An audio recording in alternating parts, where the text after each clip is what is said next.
Among the many new and exciting avenues that Frozen 3 could go down, one really strong idea is using a time jump. However, the big problem is that such a time jump could jeopardize Anna's most exciting Frozen storyline yet. Although Disney will not be releasing the third installment in the beloved Frozen franchise until 2026, there are plenty of rumors flying about what the animated film will be about, and more importantly, how it will maintain the magic of the first two movies. As one of Disney's most lauded franchises, the Frozen 3 movie has massive shoes to fill. Frozen 3's success will hinge on raising the stakes of the franchise. The first Frozen introduced audiences to Arendelle, and Anna and Elsa, and ended with both their kingdom and their relationship being saved.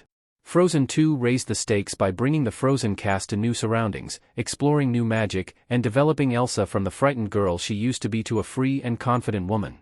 In order for Frozen 3 to work out, it must follow in Frozen 2's footsteps. Audiences must feel reconnected to the story, while also getting fresh new storylines and ideas. Frozen 3 should open with a time jump, 7 years after the first sequel debuted. Elsa is dazzled by the enchanted forest in Frozen 2. One simple and effective way for Frozen 3 to expand on and change Frozen's world is by including a time jump. If the third movie begins a few years in the future rather than where Frozen 2 left off, then audiences will automatically be in a new situation where they have to figure out what has changed and why.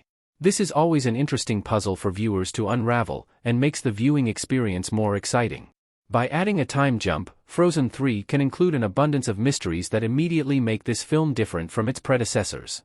What would be even more special is if Frozen 3 was set 7 years after Frozen 2.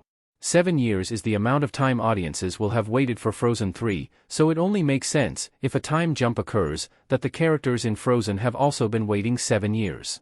Not only will this amount of time help audiences relate to the story, but it is also a solid amount of time in which many changes could occur to the characters.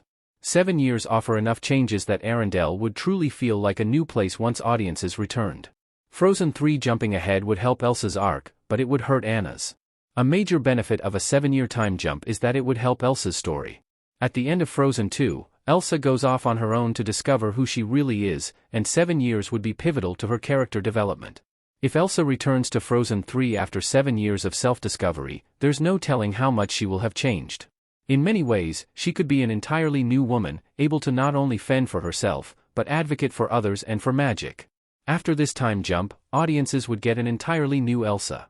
But unfortunately, a 7-year time jump would skip over an integral part of Anna's story, her becoming queen. With Elsa gone at the end of Frozen 2, it is Anna's responsibility to take over Arendelle.